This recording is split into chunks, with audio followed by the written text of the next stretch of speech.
The wind howled outside, carrying icy shards of snow that cut through the night air. Emily trudged through the frozen streets, her bare feet numb from the biting cold, and her body shaking uncontrollably beneath the thin, tattered shirt she wore. The weight of her baby pressed heavily against her chest, and though she held him as close as she could, trying to shield him from the elements, the cold seeped through every thread of her ragged clothes. The only light guiding her through the darkness was the distant glow of her brother's house. She stumbled, her vision blurred by tears and exhaustion, but she forced herself to keep moving, one step at a time. She had no other choice. She couldn't stay at that house any longer, not after what had happened. Her baby whimpered softly, and Emily pulled him closer to her chest, whispering a gentle, "Shoo, we're almost there." By the time she reached the familiar door, her legs barely had the strength to keep her upright. She knocked weakly, her frozen knuckles barely making a sound, but it was enough. Moments later, the door swung open, and her brother David stood there, his face a mask of disbelief. "Emily," he gasped, his eyes scanning her from head to toe, taking in her disheveled appearance, the pale skin, the lifeless look in her eyes. He could barely recognize the once vibrant woman she used to be. "What happened to you?" Emily's lips trembled, and she tried to speak, but the words caught in her throat. She felt tears welling up in her eyes, and before she could stop herself, she broke down completely. "Help me. David, please help me," she sobbed, her voice cracking with desperation. Her knees buckled beneath her, and she would have collapsed had David not caught her in his arms. The baby stirred slightly in his makeshift blanket, still asleep, unaware of the turmoil around him. David quickly ushered Emily into the house, his heart pounding in his chest. He guided her to the couch, wrapping her in the thickest blanket he could find before rushing to adjust the thermostat, trying to fill the room with warmth. He glanced back at his sister, who sat hunched over, holding her baby close. Her body was trembling violently, not just from the cold, but from the overwhelming fear that had consumed her. "I've got you," David whispered, his voice gentle, but filled with urgency. He grabbed another blanket and draped it around her shoulders, rubbing her arms, to try and warm her. "Emily, who did this to you? What happened?" Emily shook her head, unable to form the words. She looked at her brother, seeing the concern etched deep into his face. Her brother, the one person who had always been her protector, her guardian, especially after their parents had died. She couldn't hide it from him any longer. But where would she even begin? For a moment, she just sat there, letting the warmth of the room soak into her freezing skin, feeling her muscles slowly relax. She closed her eyes, breathing in the familiarity of her brother's home. It smelled like safety. Like family. It had been so long since she'd felt this way, since she'd felt safe. David knelt in front of her, resting a hand on her knee. "Emily, talk to me. Please. You're scaring me." Hearing the soft tremor in his voice was what finally broke her silence.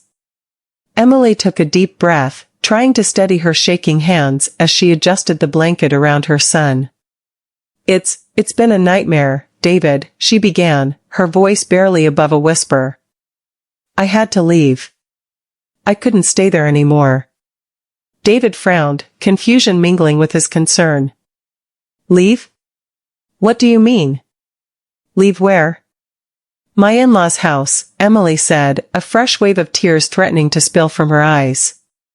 Things got so bad, David. I didn't know who else to turn to.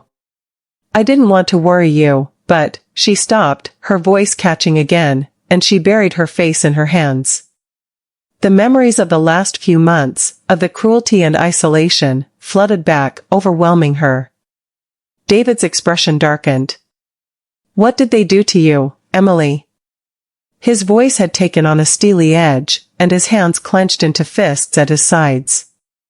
He had always been fiercely protective of his little sister, especially after their parents had died in that tragic accident. He had promised their father that he would look after her, and now, seeing her like this, shattered and broken, filled him with a white-hot anger. Emily wiped her tears, trying to calm herself enough to speak. It wasn't just them, David. It was Jack, too. David's eyes widened in shock. Jack? But I thought he was good to you. He seemed like a decent guy. He was, Emily whispered, her voice hollow. At first, he was. But, he changed. They all did. His mother, Victoria, she hated me from the start. She accused me of trying to seduce her husband, she called me awful things. She hurt me, David. She tried to push me down the stairs, she put pins in my food. I couldn't. David's face paled, and his grip on her knee tightened. What? She did that? And Jack let her? Emily nodded, tears streaming down her face again. At first, he defended me. But after a while, he started to turn on me, too. He started blaming me for everything. He moved me and the baby to the storage room. Said I didn't deserve to share a room with him anymore. David's heart sank. His sister, the kindest soul he knew, had been subjected to such cruelty. He couldn't fathom how Jack, the man who had promised to love and protect her, could have allowed this to happen. He swallowed hard, trying to keep his own emotions in check. Emily, you're safe now. You're not going back there. I promise you. Emily sniffled, her hands trembling as she held her baby close. I didn't want to bring this to you, David. I didn't want to be a burden, but I didn't know what else to do. You're never a burden, David said firmly. You're my sister. You and that baby, he glanced at the sleeping child in her arms, his heart swelling with a mix of love and anger. Are my family. And I'll do whatever it takes to protect you. For the first time in what felt like forever, Emily felt a small spark of hope ignite within her. She looked at her brother, his unwavering determination, and for the first time, she allowed herself to believe that things could get better. That maybe, just maybe, she could escape the nightmare she'd been trapped in. David stood up, his eyes filled with resolve. Stay here tonight. Rest. I'll take care of everything. You're not alone anymore. Emily nodded, exhaustion overtaking her. As she leaned back into the couch, her eyes fluttering shut, the warmth of the room and the presence of her brother slowly lulled her into a dreamless sleep. The storm outside continued to rage, but inside, she was safe. As the warmth of the blankets wrapped around her and the weight of her baby settled into her arms, Emily's mind drifted back to a time when life had felt simpler, happier, a time before everything had fallen apart.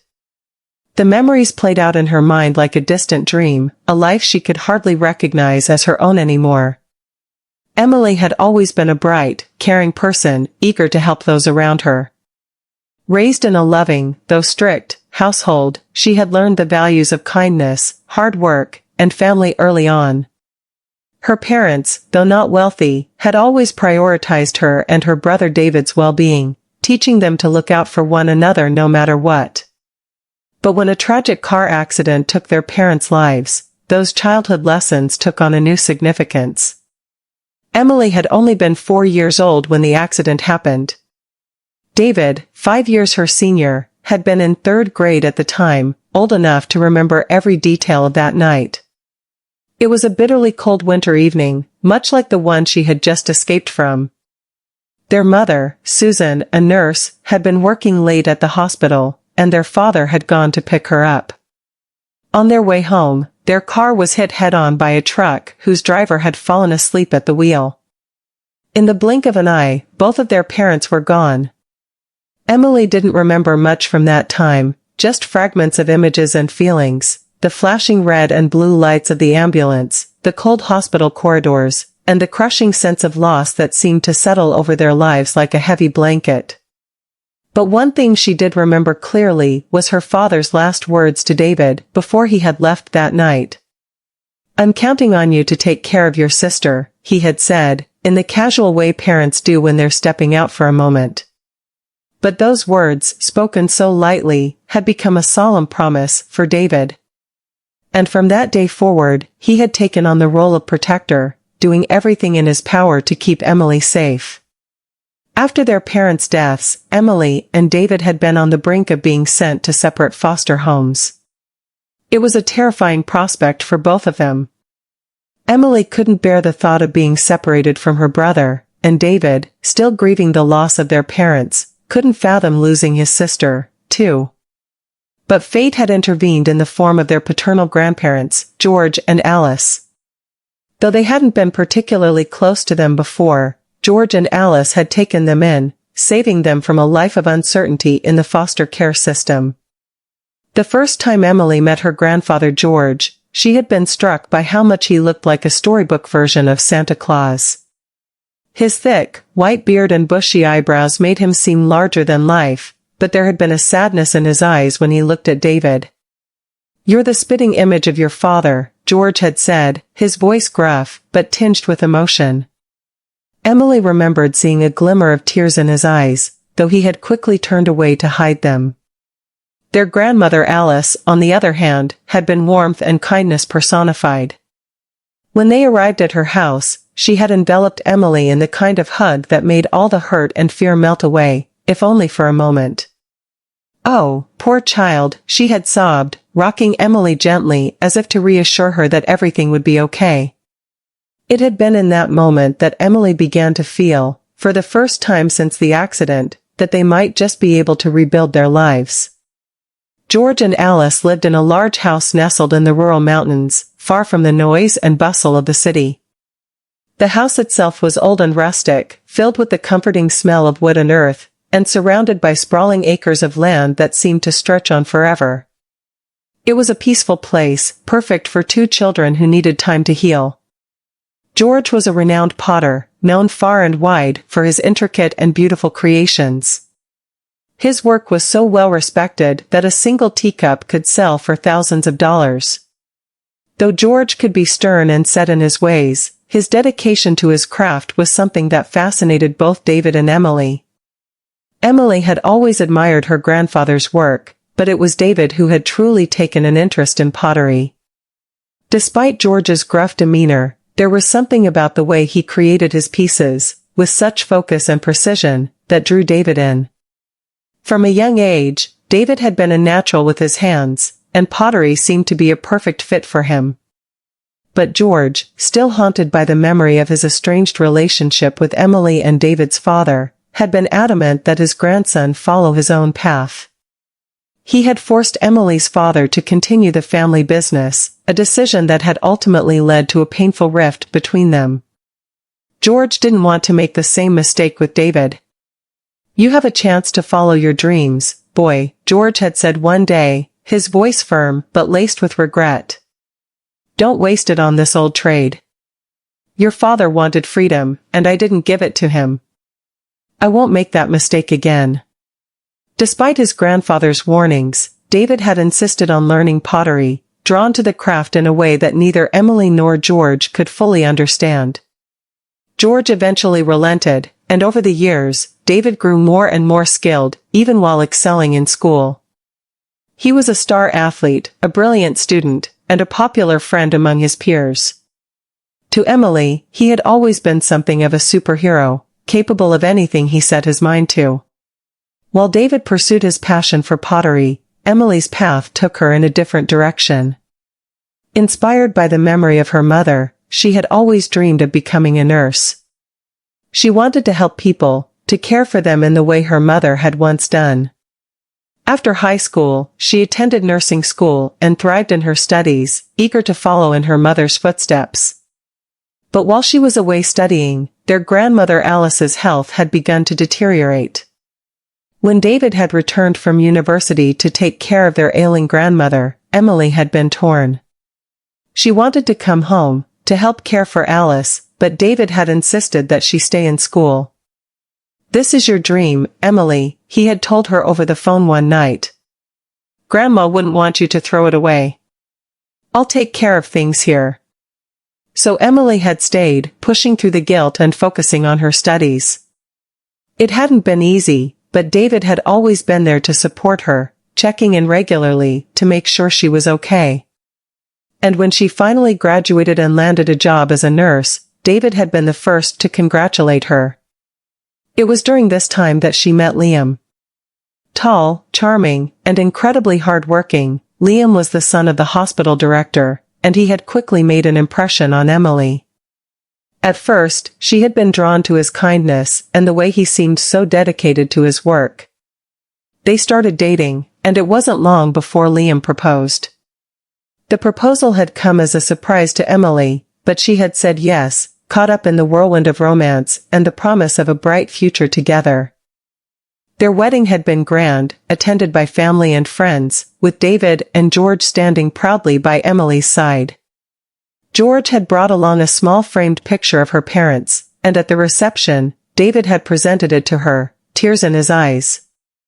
"We all just want you to be happy, Emily," he had said.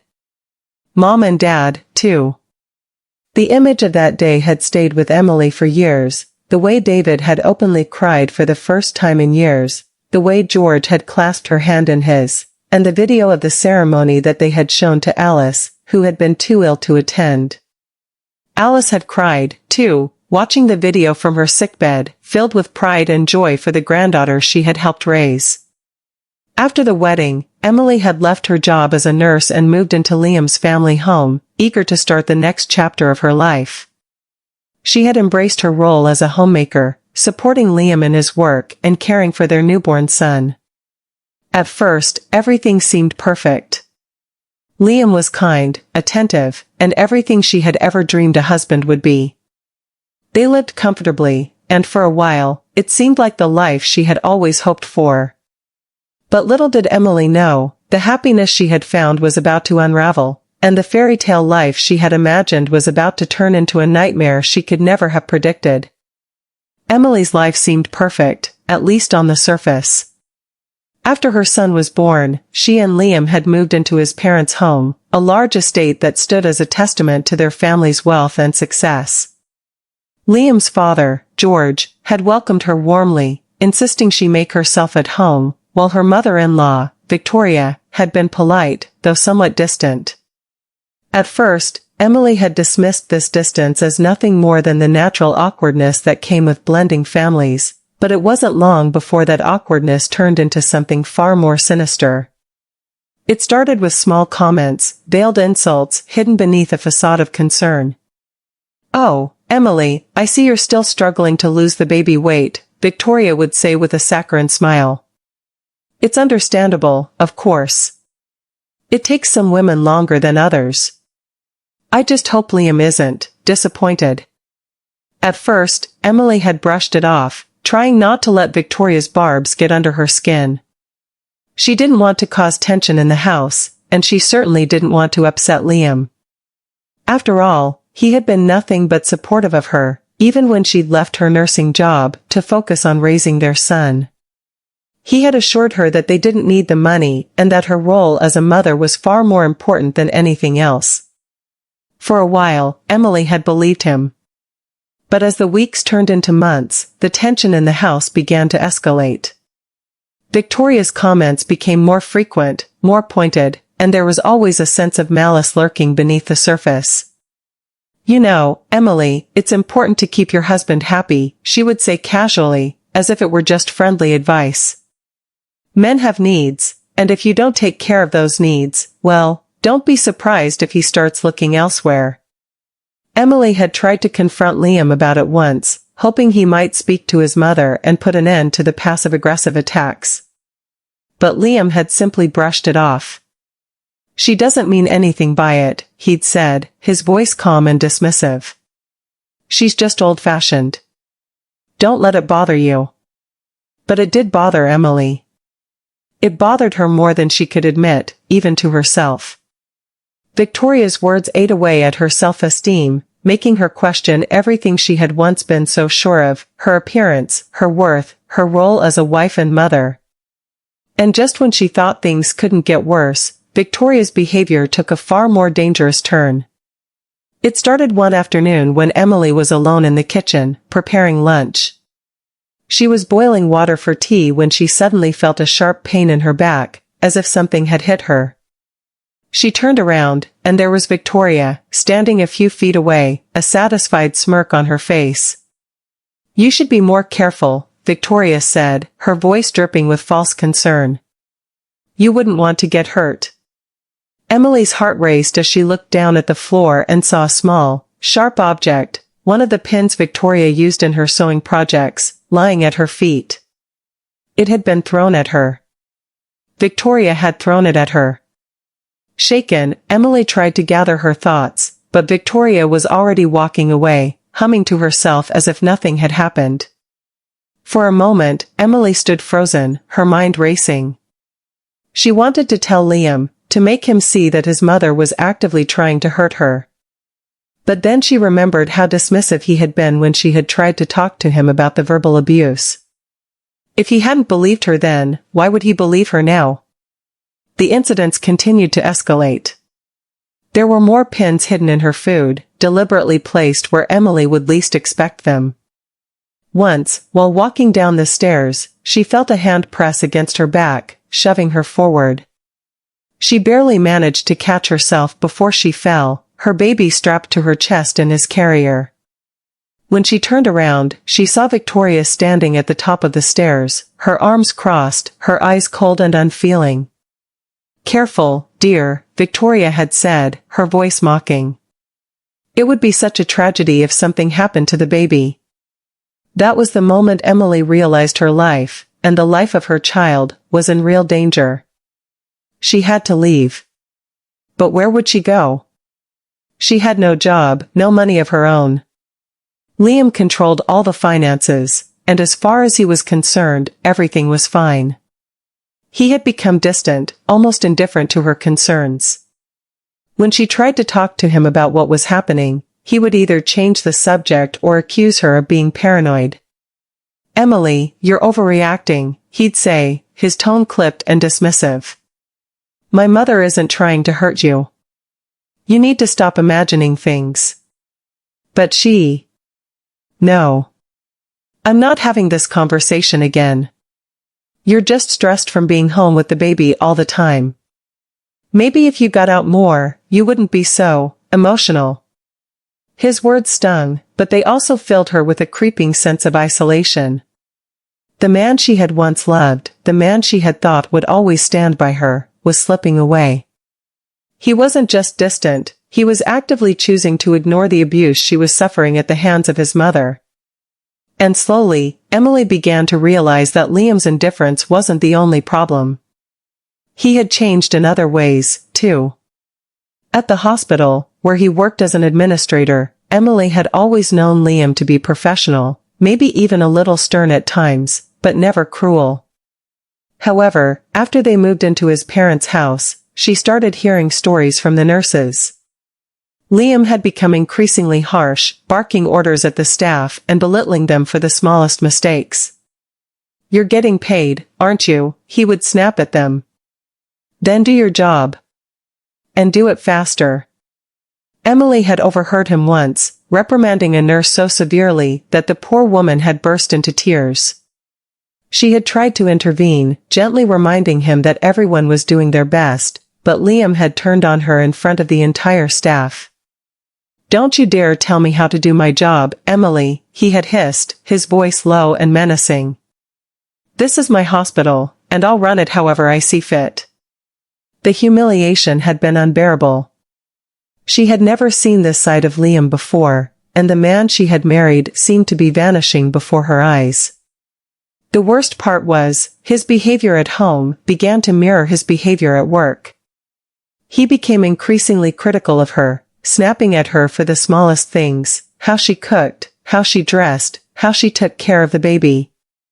"You're supposed to be a homemaker," he'd say, his voice dripping with disdain. "But look at this place. It's a mess. You're a mess." Emily felt herself shrinking more and more each day, her confidence eroding under the weight of his constant criticism. And all the while, Victoria continued her campaign of terror. Emily's only solace was her father-in-law, George, who had always been kind to her. But even he couldn't protect her when Victoria was around, and as his health began to deteriorate, there was little he could do to stop the abuse. Things took a turn for the worse when George became bedridden. With him out of the picture, Victoria had free rein to escalate her attacks on Emily. She made Emily do all the housework, treating her like a servant, and taking every opportunity to belittle her in front of Liam. "She's just a housekeeper, really," Victoria would say with a sneer, loud enough for Emily to hear. "If she didn't have a child, I'd say she's completely useless." Liam didn't defend her. In fact, he seemed to agree with his mother. When George's condition worsened and he became confined to his room, Liam moved Emily out of their shared bedroom and into a small storage room at the end of the hallway. "It's only temporary," he had said, though there was no kindness in his voice. "You'll be more comfortable in there." Comfortable. The word had felt like a slap in the face. The storage room was cold and cramped, filled with old boxes and unused appliances. There was barely enough space for a bed, and certainly not enough space for a mother and her child. But Emily had no choice. She had been banished, not only from her husband's side, but from any semblance of normalcy. The final straw came one night when Liam, clearly frustrated with the baby's crying, stormed into the storage room and yelled at her. "Make him stop," he had demanded, his face contorted with anger. "I can't stand the sound of his constant whining. Do something about it." Emily had looked up at him, stunned by the coldness in his voice.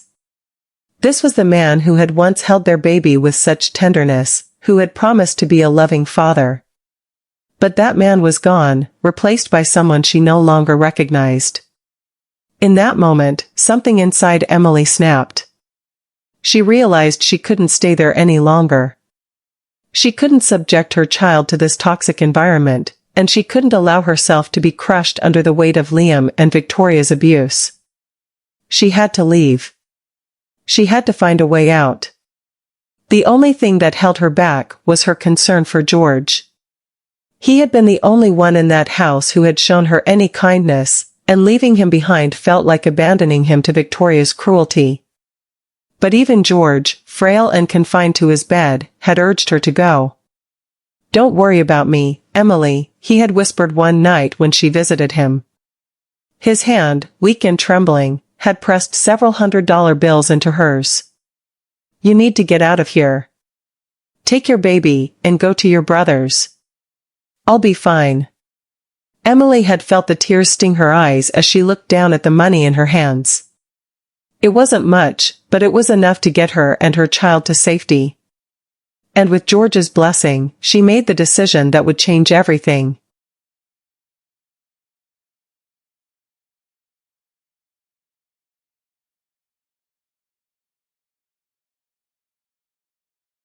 Emily could no longer stay in that house.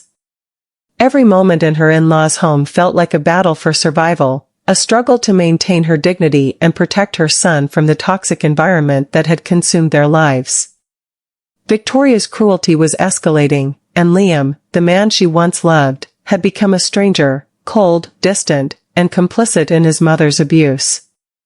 She was trapped, alone in a house where the walls seemed to close in tighter every day, suffocating her hope and her spirit. One night, after yet another argument with Liam over their son's constant crying, Emily sat in the dark, holding her child in her arms, tears streaming down her face. She could feel the desperation building inside her, a tightening in her chest that made it hard to breathe. Liam had stormed out of the storage room after berating her for not being able to keep the baby quiet, slamming the door behind him. The echo of the door reverberated through the small, cold space she had been forced to live in, a space that felt more like a prison cell than a home. Emily looked down at her baby, his tiny face peaceful and innocent, unaware of the chaos around him. She couldn't let him grow up like this, in a house filled with hatred and resentment. She had to protect him. She had to protect herself. And in that moment, she knew what she had to do. Emily's heart raced as she quietly gathered the few belongings she had left, a small bag of clothes for her and the baby, some diapers, and the money George had secretly given her. She would never forget the look of sorrow on his face as he had pressed the money into her hand, his voice a whisper as he urged her to leave. "You need to get out of here," he had said, his frail hand shaking as he squeezed hers. "Don't worry about me. I'll be fine. You need to be safe." She had resisted at first, torn between her fear for George and her need to escape. But now, as she looked around the cold, barren room, Emily knew he was right. There was no future for her here. If she stayed, she would be broken beyond repair, and her son would grow up in a household where love had been replaced by cruelty. With her baby wrapped tightly in her coat to protect him from the winter chill, Emily crept out of the storage room, her heart pounding in her chest. The house was eerily quiet, the only sound the soft ticking of the grandfather clock in the hallway. She tiptoed down the stairs, praying that neither Liam nor Victoria would wake up. Her breath came in shallow, uneven gasps as she reached the front door, her trembling fingers fumbling with the lock. Every second felt like an eternity, every creak of the floorboards a potential disaster. Finally, the door clicked open, and the icy wind hit her face like a slap, but Emily didn't hesitate. She stepped out into the freezing night, pulling the door closed behind her as quietly as she could. The cold bit through her thin clothes, but she barely felt it. Adrenaline coursed through her veins, keeping her moving, keeping her focused. She had no plan, no clear destination in mind, but she knew one thing for certain: she was heading to her brother's house. The snow crunched under her feet as she hurried down the street, clutching her baby close. Her bare feet were numb, the icy ground searing her skin with every step, but she pushed on, her determination stronger than the pain. She had to get away. She had to make it to safety. As she reached the main road, Emily saw the dim headlights of a taxi approaching in the distance. She waved frantically, her breath visible in the cold night air, and to her relief, the driver pulled over. She climbed into the back seat, her body shaking violently from the cold, and gave the driver her brother David's address. She had barely enough money for the fare, but that didn't matter. Nothing mattered except getting to David's house. The drive felt like a blur. Emily's mind was racing, filled with a mixture of fear and relief. What would happen when Liam realized she was gone? Would he come after her? Would he try to take her son? The thought sent a shiver down her spine, but she pushed it aside. She would deal with that later. Right now, she just needed to get to David. When the taxi finally pulled up outside her brother's house, Emily felt a wave of emotion wash over her. She had always thought of David's house as a sanctuary, a place where she could escape from the world.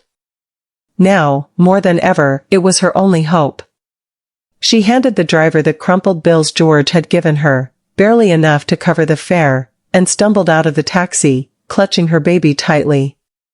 Her feet were numb, and her body ached with exhaustion, but she forced herself to move. She climbed the steps to David's front door and knocked, her hand trembling as she rapped softly against the wood.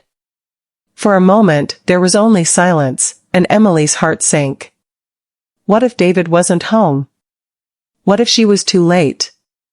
But then the door opened, and there he was, David, her brother, standing in the doorway, his face a mix of shock and concern. He looked at her, at the baby wrapped in her coat, and his eyes widened.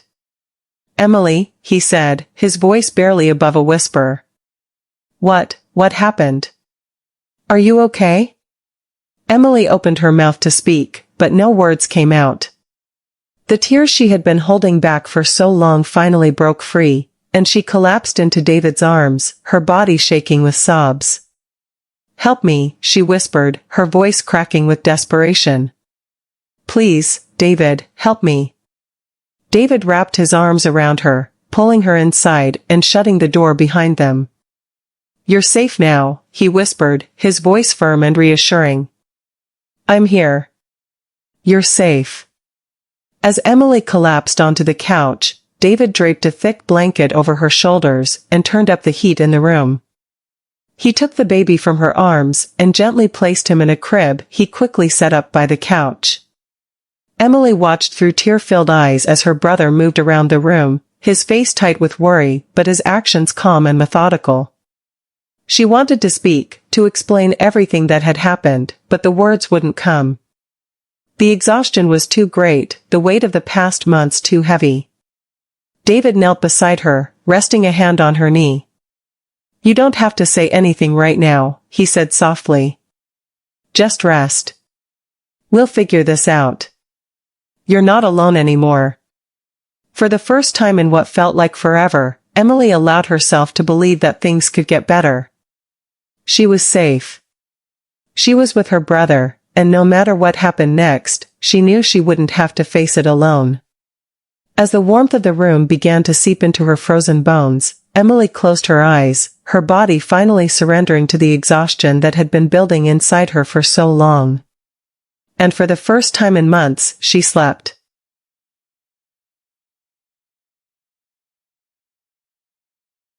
Emily had spent the past few days resting at her brother David's home, regaining her strength and trying to process the whirlwind of emotions she had carried with her.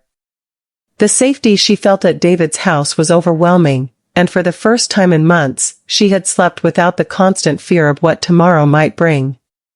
But now, as she sat across from David at the kitchen table, her baby sound asleep in the next room, she knew it was time to face what she had been avoiding. She had left in a hurry, without taking many of her belongings, and there were important documents, birth certificates, insurance papers, even her mother's jewelry, that she needed to retrieve. David, ever the calm and collected one, had already formulated a plan. "I'll come with you," he said, his voice steady. "We'll go to the house together and get your things. You don't have to do this alone." Emily nodded, grateful for his support, but also nervous about confronting Liam and Victoria. She knew this wouldn't be easy. Liam had grown colder, more distant in the last few months, and she could only imagine his reaction when she walked through the door with David by her side. But it had to be done. She couldn't leave her life behind just because of their cruelty. The next morning, Emily and David drove to her in-laws' house. The silence in the car was heavy, filled with unspoken fears and anticipation. Emily's heart pounded in her chest as they pulled up to the familiar driveway. The house loomed ahead of them, as imposing as ever, its stone facade a stark reminder of the prison she had escaped from. David parked the car, and they sat there for a moment, gathering their courage. "Are you ready?" David asked, his hand resting gently on Emily's shoulder. She nodded, taking a deep breath before opening the door and stepping out into the cold morning air. The tension in her body was palpable as they approached the front door. She hadn't even knocked before the door swung open, revealing Liam standing in the doorway, his expression hard and unwelcoming. "So, you've come back," Liam said, his voice icy. His eyes flicked between Emily and David, narrowing with disdain. "And you brought your brother. What, Emily, you couldn't handle this on your own?" Emily stood tall, though her heart was racing. "I'm here to collect my things, Liam. That's all." Liam crossed his arms, leaning against the doorframe with a smug look. "Your things? You think you can just waltz back in here and take whatever you want after running off in the middle of the night? You're my wife, Emily. You belong here." David stepped forward, his voice calm but firm. "Emily doesn't belong anywhere she's not safe, Liam. We're here to gather her personal belongings. This doesn't have to be a confrontation." Liam's gaze shifted to David, his jaw clenched tightly. "I married her, not you. If she doesn't come back, there'll be no one to do the chores. That's a big problem for me." His voice was dripping with arrogance, as if Emily's worth was reduced to the household tasks she had been forced to perform. Just then, Victoria appeared in the hallway, her presence as sharp and menacing as ever. "Oh, look," she said, her voice full of disdain, "the little housekeeper has returned." And I see you brought your Potter brother with you.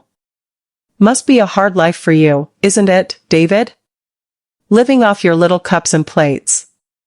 David's fists clenched at his sides, his restraint visibly strained, but he kept his composure. This isn't about me, Victoria, he said through gritted teeth. We're not here to argue. We're here to take Emily's things and leave. You'll never have to see us again. Victoria's lips curled into a sneer. Please send her back. She's our problem now, but it'll be tough for you to take care of her, won't it? The words hit Emily like a slap. For months, she had been degraded and humiliated by this woman, treated like she was worth nothing. But today, standing beside her brother, Emily felt a surge of strength rise up inside her. She wouldn't let them treat her like this anymore. I'm not your problem, Emily said, her voice steady, despite the fear bubbling inside her. I was never your problem. You and Liam made my life hell, but that ends today. Victoria's sneer faltered for a moment, but she quickly recovered, her tone mocking. You should be grateful just to have had a roof over your head. You're nothing but a housekeeper. You'd be lost without us. David couldn't hold back any longer. Is this where you shoved my sister and her child?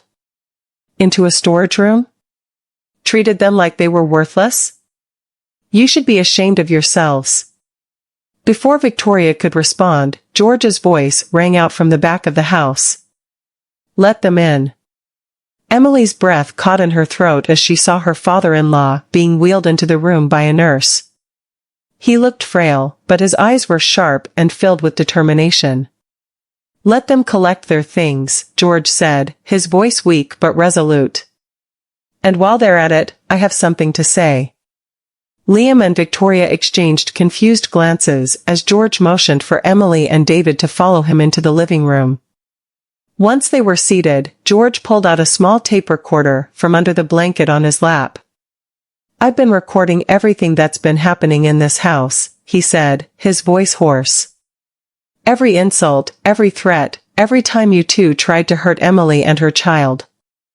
Liam's face paled. What are you talking about? George pressed play, and the room filled with the sound of Victoria's voice, sharp and venomous. The recordings captured every cruel word she had ever spoken, every moment of verbal abuse she had hurled at Emily. And then, there was Liam, yelling at Emily, belittling her, dismissing her concerns. Emily watched as the color drained from both Liam and Victoria's faces. They hadn't expected this.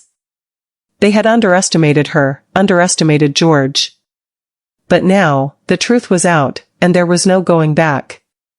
You have no right, Victoria began, but George cut her off. I have every right. I've seen what you've done to this girl. I've seen how you've treated her, and I won't stand for it any longer. I'm filing for divorce from you, Victoria. I'll live in a care facility before I spend another day in this house with you. Liam opened his mouth to protest, but before he could speak, David stood up, handing over a set of divorce papers. Emily's filing for divorce, too. And with this evidence, we have all we need to prove your abusive behavior. Liam's smug demeanor crumbled. You can't do this, he stammered. I'm supposed to inherit this house, this hospital. You'll ruin everything. But George shook his head, his eyes filled with regret. The hospital has already been sold, Liam. You won't inherit anything. The room fell silent as the weight of George's words sank in. Liam stared at his stepfather in shock, his face pale and ashen. His world had crumbled in an instant, and there was nothing he could do to stop it. Emily stood up, her heart pounding with a mixture of relief and exhaustion. It was over. The nightmare was finally over. She turned to David, who gave her a small, reassuring nod, and together, they left the house. As they walked out the front door, Emily took one last look at the place that had once been her prison. The cold air hit her face, but this time, it didn't feel oppressive. It felt like freedom. Emily had never felt lighter as she and David left the house behind. The sun was beginning to rise, casting a soft glow over the horizon, and for the first time in what felt like forever, she could breathe. The weight of fear and anxiety had lifted, and in its place was a sense of hope, a future that, just days ago, seemed impossible to imagine. Back at David's home, Emily sat by the window, her baby sleeping peacefully in his crib. She watched the snow falling softly outside, each flake a quiet reminder that life could change in an instant. Her life had changed, but for the better. She no longer had to live under the thumb of Victoria's cruelty or Liam's cold indifference. She was free now, and with that freedom came a new beginning. Over the next few weeks, Emily slowly rebuilt her life. She reconnected with friends she hadn't seen in months and resumed her role as a nurse at a nearby hospital. Caring for patients had always been her passion, and returning to work felt like reclaiming a part of herself that had been lost during her marriage. The long hours didn't bother her, they gave her a sense of purpose, a way to help others while healing her own wounds. Her son, too, seemed to thrive in their new environment. He cried less often, spending his days playing in the warmth of David's home, surrounded by love and safety. David, who had always been Emily's rock, continued to support her in every way. He had taken over their grandfather's pottery business, balancing his craft with his legal work, and was thriving in both fields. His work had even caught the attention of a woman he met at one of his pottery exhibitions, and they had begun dating. Emily couldn't be happier for him. As for Victoria and Liam, Emily learned through mutual acquaintances that their lives had taken a drastic turn. Liam had been unable to find stable work after the sale of the hospital, and Victoria's family's business had collapsed, leaving them in a small, rented apartment. Their once privileged lives were now marked by financial struggles and endless arguments. Emily felt no satisfaction in their downfall, only a quiet sense of closure. The greatest gift of all, however, was George's recovery. After leaving Victoria, he had moved into a high-end care facility, where he found peace and comfort in his final years. Emily and her son visited him often, bringing flowers and stories of their new life. He would always smile, his eyes filled with gratitude and pride for the family that had found happiness despite the hardships. Sitting by the window one evening, Emily looked out at the snow-covered landscape, her heart full. She had escaped the shadows of her past, and though the road had been long and painful, she had emerged stronger. She had a future to look forward to, and for the first time in a long time, she believed in it.